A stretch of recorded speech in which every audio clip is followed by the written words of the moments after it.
Doctor Narendra Kapoor ਦੀ ਪੁਸਤਕ ਸੁਖਨ ਸੁਨੇਹੇ ਦਾ ਲੇਖ ਹੈ ਨੈਣ ਨਕਸ਼। ਨੈਣ ਨਕਸ਼ ਸਾਡੀ ਸ਼ਖਸੀਅਤ ਦੇ ਦਸਤਖਤ ਹੁੰਦੇ ਹਨ। ਦਿਮਾਗ ਦੇ ਗੁਆਂਢ ਵਿੱਚ ਵਸਣ ਕਾਰਨ ਸਾਡਾ ਪਹਿਲਾ ਧਿਆਨ ਇਹਨਾਂ ਵੱਲ ਹੀ ਜਾਂਦਾ ਹੈ। ਜਦੋਂ ਅਸੀਂ ਕਿਸੇ ਨਵੇਂ ਸੱਭਿਆਚਾਰ 'ਚ ਜਾਂਦੇ ਹਾਂ ਤਾਂ ਉੱਥੋਂ ਦੇ ਲੋਕਾਂ ਦੇ ਵਿਹਾਰ ਤੋਂ ਵੀ ਪਹਿਲਾਂ ਅਸੀਂ ਉਹਨਾਂ ਦੇ ਨੈਣ ਨਕਸ਼ਾਂ ਨੂੰ ਨਿਰਖਦੇ ਪਰਖਦੇ ਹਾਂ ਅਤੇ ਆਪਣੇ ਲੋਕਾਂ ਦੇ ਨੈਣ ਨਕਸ਼ਾਂ ਨਾਲ ਭਿੰਨਤਾ ਜਾਂ ਸਮਾਨਤਾ ਨੂੰ ਸਥਾਪਿਤ ਕਰਦੇ ਹਾਂ। ਕਿਸੇ ਨਾਲ ਵੀ ਡੂੰਘੇ ਰਿਸ਼ਤੇ ਵਾਲੀ ਗੱਲਬਾਤ ਬੜੀ ਮਗਰੋਂ ਜਾ ਕੇ ਸੰਭਵ ਹੁੰਦੀ ਹੈ। ਮੁੱਢਲੀ ਗੱਲਬਾਤ ਕਿਸੇ ਦੇ ਨੈਣ ਨਕਸ਼ਾਂ ਤੋਂ ਉਪਜੇ ਪ੍ਰਭਾਵਾਂ ਨਾਲ ਹੀ ਸੰਬੰਧਿਤ ਹੁੰਦੀ ਹੈ। ਸੈਂਕੜੇ ਹਜ਼ਾਰਾਂ ਵਰ੍ਹੇ ਕਿਸੇ ਵਿਸ਼ੇਸ਼ ਭੂਗੋਲਕ ਖਿੱਤੇ ਵਿੱਚ ਵਸਣ ਨਾਲ ਕੁਦਰਤ ਚੁੱਪ-ਚੁਪੀਤੇ ਸਾਡੇ ਨੈਣ ਨਕਸ਼ਾਂ ਨੂੰ ਘੜਨ 'ਚ ਰੁੱਝੀ ਰਹਿੰਦੀ ਹੈ ਅਤੇ ਇਹ ਕਿਰਿਆ ਇੰਨੀ ਸਹਿਜ ਰੂਪ 'ਚ ਵਾਪਰਦੀ ਹੈ ਕਿ ਇਸ ਨੂੰ ਕੁਦਰਤ ਦੀ ਕਾਰੀਗਰੀ ਤੇ ਕਰਾਮਾਤ ਸਮਝਣ ਦੀ ਥਾਂ ਨੈਣ ਨਕਸ਼ਾਂ ਨੂੰ ਅਸੀਂ ਮਾਪਿਆਂ ਤੋਂ ਪ੍ਰਾਪਤ ਹੋਣ ਵਾਲੀ ਦਾਤ ਸਮਝ ਕੇ ਸੰਤੁਸ਼ਟ ਹੋ ਜਾਂਦੇ ਹਾਂ। ਜਦੋਂ ਅਸੀਂ ਆਪਣੀ ਭੂਗੋਲਕ ਸਥਿਤੀ ਨੂੰ ਤਿਆਗ ਕੇ ਕਿਸੇ ਮੁੱਢੋਂ ਵੱਖਰੀ ਭਾਂਤ ਦੀ ਭੂਗੋਲਕ ਸਥਿਤੀ 'ਚ ਵਿਚਰਦੇ ਹਾਂ ਤਾਂ ਬਹੁਤ ਲੰਬੇ ਅਰਸੇ ਤੱਕ ਸਾਡੇ ਨੈਣ ਨਕਸ਼ ਨਵੀਂ ਥਾਂ ਦੇ ਲੋਕਾਂ ਦੇ ਨੈਣ ਨਕਸ਼ਾਂ ਨਾਲ ਮੇਲ ਨਹੀਂ ਖਾਂਦੇ ਅਤੇ ਨਵੀਂ ਥਾਂ ਦੇ ਲੋਕ ਸਾਨੂੰ ਸਾਡੇ ਪੁਰਾਣੇ ਵਿਰਸੇ ਨਾਲ ਹੀ ਜੋੜ ਕੇ ਬੋਲਦੇ ਬੁਲਾਉਂਦੇ ਹਨ। ਸੰਸਾਰ ਦੇ ਅਨੇਕਾਂ ਇਲਾਕੇ ਅਜਿਹੇ ਹਨ ਜਿੱਥੋਂ ਦੇ ਵਸਨੀਕਾਂ ਨੇ ਹਜ਼ਾਰਾਂ ਸਾਲ ਬਾਕੀ ਦੀ ਦੁਨੀਆ ਨਾਲ ਕਿਸੇ ਪ੍ਰਕਾਰ ਦਾ ਸੰਪਰਕ ਸਥਾਪਿਤ ਨਹੀਂ ਕੀਤਾ ਅਤੇ ਕਈ ਇਲਾਕੇ ਅਜਿਹੇ ਹਨ ਜਿੱਥੇ ਬਾਕੀ ਦੇ ਸੰਸਾਰ ਦੇ ਲੋਕ ਕਈ ਧਾੜਵੀਆਂ ਦੇ ਰੂਪ ਵਿੱਚ ਕਦੀ ਵਪਾਰੀਆਂ ਵਜੋਂ ਅਤੇ ਕਦੀ ਗੁਲਾਮਾਂ ਵਜੋਂ ਆਉਂਦੇ ਜਾਂਦੇ ਰਹੇ। ਭਾਵੇਂ ਸੰਸਾਰ 'ਚ ਇਸ ਸਮੇਂ ਕੋਈ ਵੀ ਨਸਲ ਸ਼ੁੱਧ ਨਹੀਂ ਕਹੀ ਜਾ ਸਕਦੀ, ਪਰ ਕੁਝ ਨਸਲਾਂ ਘੱਟ ਮਿਸ਼ਰਤ ਹਨ ਅਤੇ ਕੁਝ ਵਧੇਰੇ। ਜੇ ਸਾਰੇ ਮਨੁੱਖਾਂ ਨੂੰ ਜੀਵ ਜੰਤੂ ਜਗਤ ਦੀ ਇੱਕ ਵੰਨਗੀ ਮੰਨ ਲਿਆ ਜਾਏ ਤਾਂ ਨੈਣ ਨਕਸ਼ਾਂ ਦੇ ਪੱਖੋਂ ਸਮੁੱਚੀ ਮਾਨਵ ਜਾਤੀ ਨੂੰ 3 ਪ੍ਰਮੁੱਖ ਵੰਨਗੀਆਂ 'ਚ ਵੰਡਿਆ ਜਾ ਸਕਦਾ ਹੈ, ਜਿਨ੍ਹਾਂ ਦੀ ਨੈਣ ਨਕਸ਼ਾਂ ਦੇ ਆਧਾਰ ਉੱਤੇ ਪਛਾਣ ਹਰ ਇੱਕ ਵਿਅਕਤੀ ਕਰ ਸਕਦਾ ਹੈ। ਮੰਗੋਲ ਉਹ ਵੰਨਗੀ ਹੈ ਜਿਹੜੀ ਮੁੱਖ ਤੌਰ 'ਤੇ ਮੰਗੋਲੀਆ ਅਤੇ ਆਮ ਕਰਕੇ ਚੀਨ, ਜਾਪਾਨ, ਕੋਰੀਆ ਆਦਿ ਇਲਾਕਿਆਂ 'ਚ ਰਹਿੰਦੀ ਹੈ। ਅਸੀਂ ਭਾਰਤੀ ਇਸ ਵੰਨਗੀ ਨੂੰ ਆਮ ਕਰਕੇ ਚੀਨੀ ਕਹਿ ਦਿੰਦੇ ਹਾਂ। ਸਾਡੇ ਆਪਣੇ ਦੇਸ਼ 'ਚ ਵਸਣ ਵਾਲੀ ਗੋਰਖਾ ਜਾਤੀ ਇਸੇ ਵੰਨਗੀ ਨਾਲ ਸੰਬੰਧਿਤ ਹੈ। ਦੂਜੀ ਵੰਨਗੀ ਕਾਕੇਸ਼ੀਅਨ ਕਹਾਉਂਦੀ ਹੈ। ਇਸ ਵੰਨਗੀ ਦੇ ਲੋਕ ਯੂਰਪ ਦੇ ਦੇਸ਼ਾਂ ਅਤੇ ਉੱਤਰੀ ਅਮਰੀਕਾ 'ਚ ਰਹਿੰਦੇ ਹਨ। ਅਸੀਂ ਭਾਰਤੀ ਵੀ ਇਸੇ ਵੰਨਗੀ ਵਿੱਚੋਂ ਹਾਂ, ਪਰ ਰੰਗ ਕਾਲਾ ਹੋਣ ਕਰਕੇ ਅਸੀਂ ਆਪਣੇ ਆਪ ਨੂੰ ਕੁਝ ਵੱਖਰੀ ਵੰਨਗੀ ਮੰਨਦੇ ਹਾਂ। ਜੇ ਸਾਡਾ ਰੰਗ ਗੋਰਾ ਹੋਵੇ ਤਾਂ ਅਸੀਂ ਵੀ ਅੰਗਰੇਜ਼ਾਂ ਵਿੱਚ ਹੀ ਗਿਣੇ ਜਾਵਾਂਗੇ। ਨੈਣ ਨਕਸ਼ਾਂ ਦੇ ਪੱਖੋਂ ਸਾਡੀ ਅੰਗਰੇਜ਼ਾਂ ਨਾਲ ਸਾਂਝ ਹੈ, ਪਰ ਭੂਗੋਲਕ ਅਤੇ ਸੱਭਿਆਚਾਰਕ ਵਖਰੇਵਿਆਂ ਕਾਰਨ ਅਸੀਂ ਰੰਗ ਰੂਪ ਦੇ ਪੱਖੋਂ ਵੱਖਰੇ ਪ੍ਰਤੀਤ ਹੁੰਦੇ ਹਾਂ। ਤੀਜੀ ਵੰਨਗੀ ਹਬਸ਼ੀਆਂ ਦੀ ਹੈ, ਜਿਹੜੇ ਅਫਰੀਕਨ ਦੇਸ਼ਾਂ ਵਿੱਚ ਵਸਦੇ ਹਨ। ਇਹਨਾਂ ਨੂੰ ਯੂਰਪੀਨ ਗੁਲਾਮ ਬਣਾ ਕੇ ਅਮਰੀਕਾ ਆਦਿ ਦੇਸ਼ਾਂ 'ਚ ਲੈ ਗਏ, ਜਿੱਥੇ ਸਮੇਂ ਦੇ ਬੀਤਣ ਨਾਲ ਇਹਨਾਂ ਦੀ ਗਿਣਤੀ ਵੱਧ ਗਈ ਹੈ, ਪਰ ਨੈਣ ਨਕਸ਼ ਨਹੀਂ ਬਦਲੇ। ਇਸ ਵੰਨਗੀ ਦੇ ਲੋਕਾਂ ਨੂੰ ਨੀਗਰੋ ਕਹਿੰਦੇ ਹਨ। ਵੇਖਿਆ ਗਿਆ ਕਿ ਜਦੋਂ ਕੋਈ ਵਿਅਕਤੀ ਕਿਸੇ ਪਰਾਏ ਦੇਸ਼ ਜਾ ਕੇ ਵਸਦਾ ਹੈ ਤਾਂ ਉਹਦਾ ਯਤਨ ਇਹ ਹੁੰਦਾ ਹੈ ਕਿ ਉਹ ਨਵੀਂ ਥਾਂ ਜਾ ਕੇ ਉਸ ਇਲਾਕੇ 'ਚ ਰਹੇ ਜਿੱਥੋਂ ਦਾ ਪੌਣ ਪਾਣੀ ਉਹਦੀ ਆਪਣੀ ਜਨਮ ਭੂਮੀ ਨਾਲ ਮੇਲ ਖਾਂਦਾ ਹੋਵੇ। ਯੂਰਪੀਨ ਜਾਤੀਆਂ ਸਮੁੰਦਰ ਦੇ ਕਿਨਾਰਿਆਂ ਉੱਤੇ ਸਥਿਤ ਹਨ, ਇਸੇ ਲਈ ਜਦੋਂ ਭਾਰਤ ਆਏ ਤਾਂ ਸਮੁੰਦਰੀ ਤੱਟ ਦੇ ਨੇੜੇ ਤੇੜੇ ਹੀ ਵਸਣ ਲੱਗ ਪਏ। ਭਾਰਤ ਵਿੱਚ ਅੰਗਰੇਜ਼, ਸਪੇਨੀ, ਪੁਰਤਗਾਲੀ, ਫਰਾਂਸੀਸੀ ਆਦਿ ਆਏ, ਪਰ ਉਹਨਾਂ ਇਲਾਕਿਆਂ ਵਿੱਚ ਹੀ ਕੇਂਦਰਿਤ ਰਹੇ ਜਿਹੜੇ ਉਹਨਾਂ ਦੇ ਆਪਣੇ ਦੇਸ਼ ਦੇ ਪੌਣ ਪਾਣੀ ਨਾਲ ਮੇਲ ਖਾਂਦੇ ਸਨ। ਭਾਰਤ ਇੱਕ ਵਿਸ਼ਾਲ ਦੇਸ਼ ਹੈ ਅਤੇ ਇਸ ਵਿੱਚ ਸਦਾ ਬਰਫਾਂ ਥੱਲੇ ਢਕੇ ਰਹਿਣ ਵਾਲੇ ਪਹਾੜ ਵੀ ਹਨ ਅਤੇ ਪਾਣੀ ਦੀ ਬੂੰਦ ਬੂੰਦ ਲਈ ਸਹਿਕਦੇ ਮਾਰੂਥਲ। ਇੱਥੇ ਜੰਗਲ ਵੀ ਹਨ ਅਤੇ ਮਨੁੱਖ ਦੀਆਂ ਆਬਾਦ ਕੀਤੀਆਂ ਬਾਰਾਂ ਵੀ। ਲੋਕਾਂ ਦੇ ਨੈਣ ਨਕਸ਼ਾਂ ਦੇ ਪੱਖੋਂ ਭਾਰਤ ਵਿੱਚ ਅਜਾਇਬ ਘਰ ਹੈ। ਸਾਡੇ ਦੇਸ਼ ਵਿੱਚ ਨੈਣ ਨਕਸ਼ਾਂ ਦੀ ਵੰਨਗੀ ਦੀ ਭਰਮਾਰ ਹੈ। ਸੈਰ ਸਪਾਟੇ ਦੀ ਬਿਰਤੀ ਦੀ ਘਾਟ ਕਾਰਨ ਆਪਣੇ ਦੇਸ਼ ਦੇ ਇਸ ਪੱਖ ਦੀ ਵੰਨ ਸੁਵੰਨਤਾ ਪ੍ਰਤੀ ਅਸੀਂ ਸੁਚੇਤ ਨਹੀਂ ਹੋਏ। ਇਹੀ ਕਾਰਨ ਹੈ ਕਿ ਦੂਜਿਆਂ ਨੂੰ ਸਮਝਣ ਦੀ ਥਾਂ ਵੱਖ-ਵੱਖ ਨੈਣ ਨਕਸ਼ਾਂ ਵਾਲੇ ਲੋਕ ਆਪਣੇ ਆਪ ਨੂੰ ਵਡਿਆਉਣ ਵਿੱਚ ਰੁੱਝੇ ਹੋਏ ਹਨ। ਅਗਿਆਨਤਾ ਆਪਣੀ ਕਿਸਮ ਦਾ ਘਮੰਡ ਅਤੇ ਗੁਮਾਨ ਸਿਰਜਦੀ ਹੈ। ਨੈਣ ਨਕਸ਼ਾਂ ਵਿੱਚ ਅੱਖਾਂ ਸਭ ਤੋਂ ਵੱਧ ਮਹੱਤਵਪੂਰਨ ਹਨ। ਅੱਖਾਂ ਨੂੰ ਹੀ ਨੈਣ ਕਿਹਾ ਜਾਂਦਾ ਹੈ ਅਤੇ ਨੱਕ, ਕੰਨ, ਮੱਥਾ, ਬੁੱਲ੍ਹ ਆਦਿ ਨਕਸ਼ ਕਹੇ ਜਾਂਦੇ ਹਨ। ਜਦੋਂ ਅਸੀਂ ਮੰਗੋਲ, ਕਾਕੇਸ਼ੀਅਨ ਅਤੇ ਨੀਗਰੋ ਵੰਨਗੀਆਂ ਜਾਂ ਨਸਲਾਂ ਦੀ ਗੱਲ ਕਰਦੇ ਹਾਂ ਤਾਂ ਇਹਨਾਂ ਦੀ ਭਿੰਨਤਾ ਅੱਖਾਂ ਦੇ ਆਕਾਰ ਤੇ ਰੰਗ, ਨੱਕ ਤੇ ਤਿੱਖੇਪਨ ਜਾਂ ਫੀਨੇ ਹੋਣ, ਵੱਡੇ ਜਾਂ ਛੋਟੇ ਹੋਣ, ਬੁੱਲ੍ਹਾਂ ਦੇ ਮੋਟੇ ਪਤਲੇ, ਸੰਘੜੇ ਜਾਂ ਲਮਕੇ ਹੋਣ, ਜਬਾੜੇ ਦੇ ਆਕਾਰ, ਮੱਥੇ ਦੇ ਤਿਕੋਨੇ ਜਾਂ ਚੌੜੇ ਹੋਣ, ਰੰਗਾਂ ਦੇ ਗੋਰੇ, ਕਾਲੇ ਜਾਂ ਕਣਕ ਵੰਨੇ ਹੋਣ, ਕੱਦ ਦੇ ਲੰਮੇ, ਮਧਰੇ ਜਾਂ ਦਰਮਿਆਨੇ ਹੋਣ ਆਦਿ ਦਾ ਵਖਰੇਵਾਂ ਹੁੰਦਾ ਹੈ। ਅੱਖਾਂ ਇਸ ਲਈ ਮਹੱਤਵਪੂਰਨ ਹਨ ਕਿਉਂਕਿ ਸਾਡੇ ਦਿਮਾਗ ਦਾ ਨੰਗਾ ਭਾਗ ਹਨ। ਸੋਚ, ਸਮਝ, ਮੂਰਖਤਾ, ਸਿਆਣਪ, ਪਾਗਲਪਨ, ਘਬਰਾਹਟ, ਸ਼ਾਂਤੀ ਆਦਿ ਦੇ ਭਾਵ ਅੱਖਾਂ ਰਾਹੀਂ ਹੀ ਪ੍ਰਗਟ ਹੁੰਦੇ ਹਨ।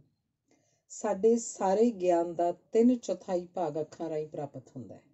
ਕਿਸੇ ਵਸਤ ਦਾ ਆਕਾਰ, ਰੰਗ, ਰੂਪ, ਦੂਰੀ, ਸਥਿਤੀ ਆਦਿ ਨੂੰ ਅਸੀਂ ਅੱਖਾਂ ਨਾਲ ਹੀ ਪਰਖਦੇ ਹਾਂ। ਅੱਖਾਂ ਦੀਆਂ ਸਮੱਸਿਆਵਾਂ ਦੀ ਉਮਰ ਲੰਬੀ ਨਹੀਂ। ਜਦੋਂ ਤੋਂ ਮਨੁੱਖ ਨੂੰ ਬਹੁਤ ਨੇੜਿਓਂ ਵੇਖਣ ਦੀ ਲੋੜ ਪਈ ਹੈ, ਉਹਦੀਆਂ ਅੱਖਾਂ ਦਾ ਆਕਾਰ ਸੁੰਗੜਦਾ ਗਿਆ ਹੈ। ਦੂਰ ਵੇਖਣ ਲਈ ਅਸੀਂ ਅੱਖਾਂ ਨੂੰ ਵਧੇਰੇ ਖੋਲ੍ਹਦੇ ਹਾਂ ਤੇ ਨੇੜੇ ਵੇਖਣ ਲਈ ਦ੍ਰਿਸ਼ਟੀ ਨੂੰ ਕੇਂਦਰਿਤ ਕਰਨ ਲਈ ਇਹਨਾਂ ਨੂੰ ਸੁਕੇੜਦੇ ਹਾਂ। ਮਾਰੂਥਲਾਂ ਵਾਂਗ ਜਿੱਥੇ ਲਿਸ਼ਕੋਰ ਵਧੇਰੇ ਹੁੰਦੀ ਹੈ, ਉੱਥੋਂ ਦੇ ਲੋਕਾਂ ਦੀਆਂ ਅੱਖਾਂ ਨਿੱਕੀਆਂ ਹੁੰਦੀਆਂ ਹਨ, ਤੇ ਜਿੱਥੇ ਰੌਸ਼ਨੀ ਦੀ ਘਾਟ ਹੋਵੇ, ਉੱਥੇ ਵਸਣ ਵਾਲੇ ਲੋਕਾਂ ਦੀਆਂ ਅੱਖਾਂ ਵੱਡੀਆਂ ਹੁੰਦੀਆਂ ਹਨ। ਹਨੇਰੇ ਵਿੱਚ ਅਸੀਂ ਅੱਖ ਨੂੰ ਫੈਲਾਉਂਦੇ ਹਾਂ ਤੇ ਧੁੱਪ ਵਿੱਚ ਇਹਨੂੰ ਲਗਭਗ ਬੰਦ ਹੀ ਕਰ ਲੈਂਦੇ ਹਾਂ। ਦੂਰ ਵੇਖਣ ਵਾਸਤੇ ਵੀ ਅਸੀਂ ਅੱਖਾਂ ਫੈਲਾਉਂਦੇ ਹਾਂ। ਨਿਰਸੰਦੇਹ ਸ਼ਿਕਾਰ ਯੁੱਗ ਵਿੱਚ ਮਨੁੱਖ ਨੂੰ ਦੂਰ ਤੱਕ ਵੇਖਣ ਦੀ ਲੋੜ ਸੀ, ਸੋ ਉਹਦੀਆਂ ਅੱਖਾਂ ਦੇ ਡੇਲੇ ਵੱਡੇ ਸਨ। ਭਾਵੇਂ ਇਹ ਹੈਰਾਨੀ ਭਰਿਆ ਤੱਥ ਲੱਗੇ, ਪਰ ਸਾਰੇ ਲੋਕ ਸਾਰੇ ਰੰਗਾਂ ਨੂੰ ਇੱਕੋ ਢੰਗ ਨਾਲ ਨਹੀਂ ਵੇਖਦੇ। ਜੇ ਇੱਕੋ ਢੰਗ ਨਾਲ ਵੇਖਦੇ ਹੁੰਦੇ ਤਾਂ ਅਸੀਂ ਸਾਰੇ ਲਗਭਗ ਇੱਕੋ ਜਿਹੇ ਰੰਗ ਪਹਿਨਦੇ। ਮਾਨਸਿਕ ਵਿਕਾਸ ਹੋਣ ਨਾਲ ਸਾਡੀਆਂ ਅੱਖਾਂ ਦੀ ਕਾਰਜ ਕੁਸ਼ਲਤਾ ਬਦਲਦੀ ਹੈ। ਅਨਪੜ੍ਹ ਤੇ ਵਿਦਵਾਨ ਦੀ ਤੱਕਣੀ 'ਚ ਅੰਤਰ ਬਾਰੇ ਦੱਸਣ ਦੀ ਲੋੜ ਨਹੀਂ।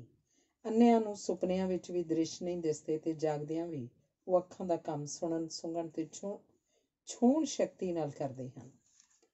ਘੱਟ ਉਮਰ ਦੇ ਵਿਅਕਤੀ ਹਨੇਰੇ ਵਿੱਚ ਵਧੇਰੇ ਸੌਖ ਨਾਲ ਵੇਖ ਸਕਦੇ ਹਨ। ਕੁਦਰਤ ਨੇ ਅੱਖਾਂ ਨੂੰ ਇਸ ਢੰਗ ਨਾਲ ਹੱਡੀਆਂ ਦੀ ਸੁਰੱਖਿਆ ਪ੍ਰਦਾਨ ਕੀਤੀ ਹੈ ਕਿ ਸਿੱਧੀ ਸੱਟ ਲੱਗਣ ਸਮੇਂ ਵੀ ਬਚਾਅ ਹੋ ਜਾਵੇ। ਠੰਡੇ ਇਲਾਕੇ ਦੇ ਲੋਕਾਂ ਦੀਆਂ ਅੱਖਾਂ ਤੇ ਵਾਲਾਂ ਦਾ ਰੰਗ ਉਹਨਾਂ ਦੀ ਚਮੜੀ ਵਾਂਗ ਹਲਕਾ ਹੁੰਦਾ ਹੈ। ਅੱਖਾਂ ਦੇ ਪੱਖੋਂ ਇਹ ਰੰਗ ਅਕਸਰ ਨੀਲਾ ਜਾਂ ਹਰਾ ਹੁੰਦਾ ਹੈ। ਗਰਮ ਇਲਾਕਿਆਂ 'ਚ ਵਸਣ ਵਾਲੇ ਲੋਕਾਂ ਦੀਆਂ ਅੱਖਾਂ ਵਾਲਾਂ ਤੇ ਚਮੜੀ ਦਾ ਰੰਗ ਕਾਲਾ ਹੁੰਦਾ ਹੈ। ਮੰਗੋਲ ਜਾਤੀ 'ਚ ਅੱਖਾਂ ਨਿੱਕੀਆਂ ਤੇ ਭੂਰੀਆਂ ਹੁੰਦੀਆਂ ਹਨ, ਚਮੜੀ ਦਾ ਰੰਗ ਪੀਲਾ ਹੁੰਦਾ ਹੈ ਤੇ ਸਰੀਰ ਦੇ ਵਾਲ ਬਹੁਤ ਘੱਟ ਹੁੰਦੇ ਹਨ, ਪਰ ਸਿਰ ਦੇ ਵਾਲ ਕਾਲੇ ਹੁੰਦੇ ਹਨ। ਮੰਗੋਲ ਜਾਤੀ ਵਿੱਚ ਸਰੀਰ ਉੱਤੇ ਜਾਂ ਦਾੜ੍ਹੀ ਦੇ ਵਾਲ ਘੱਟ ਹੁੰਦੇ ਹਨ, ਪਰ ਸਿਰ ਦੇ ਵਾਲ ਘਣੇ ਹੁੰਦੇ ਹਨ। ਮੰਗੋਲ ਜਾਤੀ 'ਚ ਗੰਜੇ ਨਹੀਂ ਮਿਲਣਗੇ। ਮਾਨਵ ਜਾਤੀ ਵਿੱਚ ਜਿਨ੍ਹਾਂ ਜੀਵਾਂ ਦੇ ਸਰੀਰ ਦੇ ਵਾਲ ਵਧੇਰੇ ਹਨ, ਉਹੀ ਗੰਜੇ ਹੁੰਦੇ ਹਨ। ਇਸਤਰੀ ਦੇ ਸਰੀਰ ਦੇ ਵਾਲ ਜਿੰਨੇ ਘੱਟ ਹੋਣਗੇ, ਉਸਦੇ ਸਿਰ ਦੇ ਵਾਲ ਓਨੇ ਵੱਧ ਹੋਣਗੇ, ਤੇ ਇਹੀ ਕਾਰਨ ਹੈ ਕਿ ਸਰੀਰ ਉੱਤੇ ਵਾਲ ਨਾ ਹੋਣ ਕਾਰਨ ਇਸਤਰੀਆਂ ਗੰਜੀਆਂ ਨਹੀਂ ਹੁੰਦੀਆਂ। ਇਵੇਂ ਹੀ ਜਿਨ੍ਹਾਂ ਇਸਤਰੀਆਂ ਦੇ ਸਰੀਰ ਤੇ ਵਾਲ ਘੱਟ ਹੋਣਗੇ, ਓਨਾ ਹੀ ਉਹਨਾਂ ਵਿੱਚ ਇਸਤਰੀਤਵ ਵਧੇਰੇ ਹੋਏਗਾ। ਉਪਰੋਕਤ ਸਾਰੇ ਵਖਰੇਵੇਂ ਅੱਖਾਂ ਵਿੱਚ ਹੀ ਪ੍ਰਗਟ ਹੁੰਦੇ ਹਨ। ਜਿੱਥੋਂ ਦੇ ਲੋਕਾਂ ਦੀਆਂ ਅੱਖਾਂ ਨਿੱਕੀਆਂ ਹਨ, ਉੱਥੇ ਬਾਰੀਕ ਨੱਕਾਸ਼ੀ, ਸਿਲਾਈ, ਕਢਾਈ ਆਦਿ ਦਾ ਕੰਮ ਵਧੇਰੇ ਹੈ। ਜਿੱਥੋਂ ਦੇ ਲੋਕਾਂ ਦੀਆਂ ਅੱਖਾਂ ਵੱਡੀਆਂ ਹਨ, ਉੱਥੋਂ ਦੇ ਲੋਕ ਸ਼ਿਕਾਰ ਖੇਡਣ ਦੇ ਪੱਖੋਂ ਵਧੇਰੇ ਨਿਪੁੰਨ, ਜੰਗ ਦੇ ਪੱਖੋਂ ਵਧੇਰੇ ਤਤਪਰ ਤੇ ਮੋਟੀਆਂ ਵੱਡੀਆਂ ਚੀਜ਼ਾਂ ਬਣਾਉਣ 'ਚ ਵਧੇਰੇ ਨਿਪੁੰਨ ਹੋਣਗੇ। ਭਾਰਤੀਆਂ ਦੀਆਂ ਅੱਖਾਂ ਬਦਾਮ ਦੀ ਸ਼ਕਲ ਦੀਆਂ ਹਨ। ਮੰਗੋਲਾਂ ਦੀਆਂ ਅੱਖਾਂ ਨੇਜ਼ੀਆਂ ਵਰਗੀਆਂ ਤੇ ਕਾਕੇਸ਼ੀਅਨ ਕੌਮਾਂ ਦੀਆਂ ਅੱਖਾਂ ਕਾਜੂਆਂ ਵਰਗੀਆਂ ਹਨ। ਅੱਖਾਂ ਦਾ ਆਕਾਰ ਸਭ ਦਾ ਲਗਭਗ ਬਰਾਬਰ ਹੁੰਦਾ ਹੈ, ਪਰ ਅੱਖਾਂ ਨੂੰ ਵਰਤਣ ਦੀ ਲੋੜ ਅਨੁਸਾਰ ਤੇ ਰੌਸ਼ਨੀ ਦੇ ਅਨੁਪਾਤ ਵਿੱਚ ਪਲਕਾਂ ਦਾ ਆਕਾਰ ਵੱਖ-ਵੱਖ ਹੋਣ ਕਾਰਨ ਇਹ ਛੋਟੀਆਂ ਵੱਡੀਆਂ ਲੱਗਦੀਆਂ ਹਨ। ਭਾਰਤੀਆਂ ਦੀਆਂ ਪਲਕਾਂ ਮੋਟੀਆਂ ਤੇ ਝਿਮਣੀਆਂ ਸੰਘਣੀਆਂ ਹਨ। ਉਪਰੋਕਤ ਸਾਰੇ ਵਖਰੇਵੇਂ ਰਲ ਕੇ ਅੱਖਾਂ ਨੂੰ ਚਿਹਰੇ ਦੀ ਨੁਹਾਰ ਬਦਲਣ ਵਿੱਚ ਸਹਾਈ ਹੁੰਦੇ ਹਨ। ਸਾਡੀਆਂ ਅੱਖਾਂ ਦੇ ਚਰਨਾਂ ਵਿੱਚ ਸਾਡਾ ਨੱਕ ਵਸਦਾ ਹੈ। ਮਨੁੱਖ ਨੱਕ ਨੂੰ ਇੱਕ ਵਾਧੂ ਜਿਹੀ ਚੀਜ਼ ਸਮਝਦਾ ਹੈ। ਚਿਹਰੇ ਦੇ ਹੋਰ ਨਕਸ਼ਾਂ ਨੂੰ ਉਭਾਰਨ ਵਾਸਤੇ ਮਨੁੱਖ ਨੱਕ ਦਾ ਪ੍ਰਭਾਵ ਘਟਾਉਣ ਦਾ ਯਤਨ ਕਰਦਾ ਹੈ। ਨੱਕ 'ਚ ਪਾਏ ਜਾਣ ਵਾਲੇ ਗਹਿਣੇ ਦੂਜਿਆਂ ਦਾ ਧਿਆਨ ਨੱਕ ਤੋਂ ਹਟਾ ਕੇ ਗਹਿਣਿਆਂ ਉੱਤੇ ਕੇਂਦਰਿਤ ਕਰਨ ਦਾ ਹੀ ਉਪਰਾਲਾ ਮਾਤਰ ਹਨ। ਨੱਕ ਵਾਂਗ ਹੀ ਕੰਨਾਂ ਨੂੰ ਅਸੀਂ ਖੂਬਸੂਰਤੀ ਦੇ ਦੁਸ਼ਮਣ ਸਮਝਦੇ ਹਾਂ, ਪਰ ਇਹਨਾਂ ਦੇ ਮਹੱਤਵ ਤੋਂ ਲਗਭਗ ਸਾਰੀ ਮਾਨਵ ਜਾਤੀ ਅਣਜਾਣ ਹੈ। ਜ਼ਰਾ ਨੱਕ ਬੰਦ ਕਰਕੇ ਵੇਖੋ, ਤੁਹਾਡੀ ਆਵਾਜ਼ ਕਿਹੋ ਜਿਹੀ ਹੈ। ਨੱਕ ਬੰਦ ਕਰਕੇ ਸੇਬ ਖਾਓ, ਵੇਖੋ ਕਿਹੋ ਜਿਹਾ ਸਵਾਦ ਹੈ। ਨੱਕ ਨੂੰ ਜੇ ਕੁਦਰਤ ਨੇ ਚਿਹਰੇ ਦੇ ਵਿਚਕਾਰ ਲਾਇਆ ਤਾਂ ਕੋਈ ਵਿਸ਼ੇਸ਼ ਮਕਸਦ ਹੋਏਗਾ। ਜਿੱਥੇ ਹਵਾ ਘੱਟ ਹੈ, ਉੱਥੋਂ ਦੇ ਲੋਕਾਂ ਨੂੰ ਸਾਹ ਵਧੇਰੇ ਲੈਣਾ ਪੈਂਦਾ ਹੈ ਤੇ ਉਹਨਾਂ ਦਾ ਨੱਕ ਵੱਡਾ ਹੁੰਦਾ ਹੈ। ਜਿੱਥੇ ਸਰਦੀ ਹੋਵੇ ਉੱਥੇ ਨੱਕ ਛੋਟਾ ਤੇ ਚਿਪਕਿਆ ਹੁੰਦਾ ਹੈ। ਇਸਤਰੀਆਂ ਇਸ ਲਈ ਪੁਰਸ਼ਾਂ ਨਾਲੋਂ ਸੋਹਣੀਆਂ ਹੁੰਦੀਆਂ ਹਨ ਕਿਉਂਕਿ ਉਹਨਾਂ ਦਾ ਨੱਕ ਛੋਟਾ ਹੁੰਦਾ ਹੈ ਤੇ ਛੋਟਾ ਹੀ ਰਹਿੰਦਾ ਹੈ, ਜਦੋਂ ਕਿ ਬੁਢਾਪੇ ਵਿੱਚ ਪੁਰਸ਼ਾਂ ਦਾ ਨੱਕ ਊਠ ਦੇ ਬੁੱਲ ਵਰਗਾ ਹੋ ਜਾਂਦਾ ਹੈ। ਕਿਸੇ ਵਸਤੂ ਦੇ ਸੁਆਦੀ ਜਾਂ ਬੇਸੁਆਦੀ ਹੋਣ ਦਾ ਨਿਰਣਾ ਸਾਡੀ ਜੀਭ ਨਹੀਂ, ਸਾਡਾ ਨੱਕ ਕਰਦਾ ਹੈ। ਕਵਿਤਾ ਵਿੱਚ ਅੱਖਾਂ, ਗੱਲਾਂ, ਬੁੱਲਾਂ ਆਦਿ ਦੀ ਪ੍ਰਸ਼ੰਸਾ ਹੋਈ ਹੈ, ਪਰ ਨੱਕ ਤੇ ਕੰਨ ਅਣਗੌਲੇ ਹੀ ਰਹਿ ਗਏ ਹਨ। ਜਦੋਂ ਸਾਡੇ ਨੱਕ ਦੀ ਇੱਕ ਨਾਲੀ ਸਾਹ ਲੈ ਕੇ ਥੱਕ ਜਾਂਦੀ ਹੈ ਤਾਂ ਦੂਜੀ ਨਾਲੀ ਵਰਤਣ ਲਈ ਅਸੀਂ ਪਾਸਾ ਪਲਟ ਕੇ ਦੂਜੇ ਪਾਸੇ ਹੋ ਕੇ ਸੌਂ ਜਾਂਦੇ ਹਾਂ। ਨੱਕ ਹੀ ਸਾਨੂੰ ਗਲੀ ਸੜੀ ਚੀਜ਼ ਖਾਣ ਤੋਂ ਵਰਜਦਾ ਹੈ ਤੇ ਸੁਆਦੀ ਚੀਜ਼ ਖਾਣ ਲਈ ਪ੍ਰੇਰਦਾ ਹੈ। ਜਦੋਂ ਨੱਕ ਬੰਦ ਹੋਵੇ ਜਾਂ ਜ਼ੁਕਾਮ ਹੋਵੇ ਤਾਂ ਕੁਝ ਵੀ ਸਵਾਦ ਨਹੀਂ ਲੱਗਦਾ ਤੇ ਵਿਅਕਤੀ ਦਾ ਭਾਰ ਘਟਣ ਲੱਗ ਪੈਂਦਾ ਹੈ। ਸਾਡੀ ਆਵਾਜ਼ ਨੂੰ ਸੁਰੀਲਾ ਸਾਡਾ ਗਲਾ ਨਹੀਂ, ਸਾਡਾ ਨੱਕ ਬਣਾਉਂਦਾ ਹੈ। ਨਿਰਸੰਦੇਹ ਨੱਕ ਦੇ ਰੂਪ ਦੇ ਪੱਖੋਂ ਮਨੁੱਖ ਰੱਬ ਨਾਲ ਨਾਰਾਜ਼ ਹੈ, ਪਰ ਜੇ ਤੁਸੀਂ ਨੱਕ ਵੱਲੋਂ ਕੀਤੀ ਜਾਣ ਵਾਲੀ ਮਿਹਨਤ ਵੱਲ ਧਿਆਨ ਦਿਓ ਤਾਂ ਇਸ ਦੀ ਹਜ਼ੂਰੀ 'ਚ ਤੁਹਾਡੇ ਹੱਥ ਆਪ ਮੁਹਾਰੇ ਜੁੜ ਜਾਣਗੇ। ਇਹ ਫੇਫੜਿਆਂ ਲਈ ਹਵਾ ਛਾਣਦਾ ਹੈ, ਮਿੱਟੀ ਘੱਟੇ ਨੂੰ ਅੰਦਰ ਜਾਣ ਤੋਂ ਰੋਕਦਾ ਹੈ। ਜਿੱਥੇ ਵਧੇਰੇ ਮਿੱਟੀ ਘੱਟਾ ਹੋਵੇ ਉੱਥੇ ਇਸ ਦੀ ਹਵਾ ਸਾਫ਼ ਕਰਨ ਦੀ ਸਮਰੱਥਾ ਕਈ ਗੁਣਾ ਵੱਧ ਜਾਂਦੀ ਹੈ। ਅਜਿਹੀਆਂ ਥਾਵਾਂ 'ਤੇ ਕੰਮ ਕਰਨ ਵਾਲੇ ਲੋਕਾਂ ਦੇ ਨੱਕ ਵਿੱਚੋਂ ਚੂਹੇ ਵਧੇਰੇ ਨਿਕਲਦੇ ਹਨ। ਨੱਕ ਹਵਾ ਨੂੰ ਸਾਫ਼ ਹੀ ਨਹੀਂ ਕਰਦਾ, ਸੁੱਕੀ ਹਵਾ ਨੂੰ ਤਰ ਵੀ ਕਰਦਾ ਹੈ। ਕਈ ਵਾਰ ਜ਼ੁਕਾਮ ਇੱਕ ਬਿਮਾਰੀ ਨਹੀਂ, ਸਾਡੀ ਲੋੜ ਹੁੰਦੀ ਹੈ। ਜਦੋਂ ਹਵਾ ਖੁਸ਼ਕ ਹੋਵੇ ਤਾਂ ਜ਼ੁਕਾਮ ਰਾਹੀਂ ਖੁਸ਼ਕ ਹਵਾ 'ਤੇ ਛਿੜਕਾਓ ਕਰਨ ਲਈ ਪਾਣੀ ਦੀ ਮਾਤਰਾ ਵਧਾਈ ਜਾਂਦੀ ਹੈ। ਸੀਂਡ ਸਾਡੇ ਨੱਕ ਵਿਚਲੇ ਸਫਾਈ ਵਿੱਚ ਲੱਗੇ ਵਾਲਾਂ ਵਿੱਚੋਂ ਲੰਘ ਆਏ ਜਰਾਸੀਮਾਂ ਨੂੰ ਤਿਲਕਾਉਣ ਤੇ ਫਸਾਉਣ ਦਾ ਕਾਰਜ ਕਰਦਾ ਹੈ। ਜਦੋਂ ਸੀਂਡ ਆਪਣੀ ਸ਼ਕਤੀ ਮੁਕਾ ਲਵੇ ਤਾਂ ਨੱਕ ਉਹਨੂੰ ਖਾਰਜ ਕਰਕੇ ਨਵੇਂ ਸੀਂਡ ਨੂੰ ਸਿਰਜਣ ਲੱਗ ਪੈਂਦਾ ਹੈ। ਨੱਕ ਰਾਹੀਂ ਅਸੀਂ ਵਿਅਕਤੀਆਂ, ਘਰਾਂ ਤੇ ਕਮਰਿਆਂ ਨੂੰ ਉਹਨਾਂ ਦੀ ਗੰਧ ਸੁਗੰਧ ਨਾਲ ਪਹਿਚਾਣਦੇ ਹਾਂ। ਸਦਾ ਨੰਗਾ ਰਹਿਣ ਕਾਰਨ ਸਾਡਾ ਨੱਕ ਅਨੇਕਾਂ ਦੁੱਖਾਂ ਕਸ਼ਟਾਂ ਨੂੰ ਝੱਲਦਾ ਹੈ। ਉਮਰ ਦੇ ਵਧਣ ਨਾਲ ਨੱਕ ਦੀ ਸੁੰਘਣ ਸ਼ਕਤੀ ਘਟਦੀ ਹੈ ਤੇ ਇਸ ਸ਼ਕਤੀ ਦੇ ਘਟਣ ਦੇ ਅਨੁਪਾਤ ਵਿੱਚ ਅਸੀਂ ਖੁਰਾਕ ਵਿੱਚੋਂ ਆਨੰਦ ਨਾ ਮਿਲਣ ਕਾਰਨ ਉਹਦੀ ਮਾਤਰਾ ਘਟਾ ਦਿੰਦੇ ਹਾਂ। ਪਰ ਬੁਢਾਪੇ ਵਿੱਚ ਅੱਖਾਂ, ਕੰਨਾਂ ਦੇ ਮੁਕਾਬਲੇ ਨੱਕ ਆਪਣਾ ਕਾਰਜ ਵਧੇਰੇ ਯੋਗਤਾ ਨਾਲ ਕਰਦਾ ਹੈ ਤੇ ਅੰਤ ਤੱਕ ਸਾਡੇ ਨਾਲ ਨਿਭਦਾ ਹੈ। ਨੱਕ ਵਾਂਗ ਹੀ ਕੰਨਾਂ ਦੀ ਸ਼ਕਲ ਸੂਰਤ ਮਨੁੱਖ ਨੂੰ ਸ਼ਰਮਸਾਰ ਕਰਦੀ ਹੈ। ਕੁਦਰਤ ਕਿੰਨੀ ਸਿਆਣੀ ਹੈ ਕਿ ਇਹਨੇ ਐਨਕਾਂ ਲਈ ਪਹਿਲਾਂ ਹੀ ਪ੍ਰਬੰਧ ਕੀਤਾ ਹੋਇਆ। ਸੁਣਨ ਦੀ ਸ਼ਕਤੀ ਤੋਂ ਬਿਨਾਂ ਭਾਵੁਕ ਪੱਖੋਂ ਮਨੁੱਖ ਅੰਨ੍ਹਿਆਂ ਨਾਲੋਂ ਵੀ ਭੈੜੀ ਸਥਿਤੀ 'ਚ ਵਿਚਰਦਾ ਹੈ। ਜਿਹੜੇ ਸੁਣਨਾ ਨਹੀਂ ਜਾਣਦੇ ਉਹ ਬੋਲਣਾ ਵੀ ਨਹੀਂ ਜਾਣਦੇ, ਕਿਉਂਕਿ ਅਸੀਂ ਸੁਣੀਆਂ ਹੋਈਆਂ ਆਵਾਜ਼ਾਂ ਨੂੰ ਹੀ ਦੁਹਰਾ ਕੇ ਬੋਲਣਾ ਸਿੱਖਦੇ ਹਾਂ। ਅਸੀਂ ਆਪਣੀ ਆਵਾਜ਼ ਨੂੰ ਹੋਰ ਤਰ੍ਹਾਂ ਸੁਣਦੇ ਹਾਂ, ਸੁਣਨ ਵਾਲਾ ਸਾਡੀ ਆਵਾਜ਼ ਨੂੰ ਹੋਰ ਤਰ੍ਹਾਂ ਸੁਣਦਾ ਹੈ। ਜੇ ਤੁਸੀਂ ਆਪਣੀ ਆਵਾਜ਼ ਟੇਪ ਕਰਕੇ ਸੁਣੋ ਤਾਂ ਤੁਹਾਨੂੰ ਇਹ ਅੰਤਰ ਸਮਝ ਆ ਜਾਏਗਾ। ਦੋਵੇਂ ਕੰਨ ਸਾਨੂੰ ਟੁਰਨ 'ਚ ਸੰਤੁਲਨ ਪ੍ਰਦਾਨ ਕਰਦੇ ਹਨ।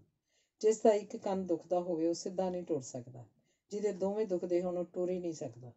ਕੰਨਾਂ 'ਚ ਉੱਚੀਆਂ ਆਵਾਜ਼ਾਂ ਦੇ ਮੁਕਾਬਲੇ ਧੀਮੀਆਂ ਆਵਾਜ਼ਾਂ ਸੁਣਨ ਦੀ ਸਮਰੱਥਾ ਵਧੇਰੇ ਹੁੰਦੀ ਹੈ।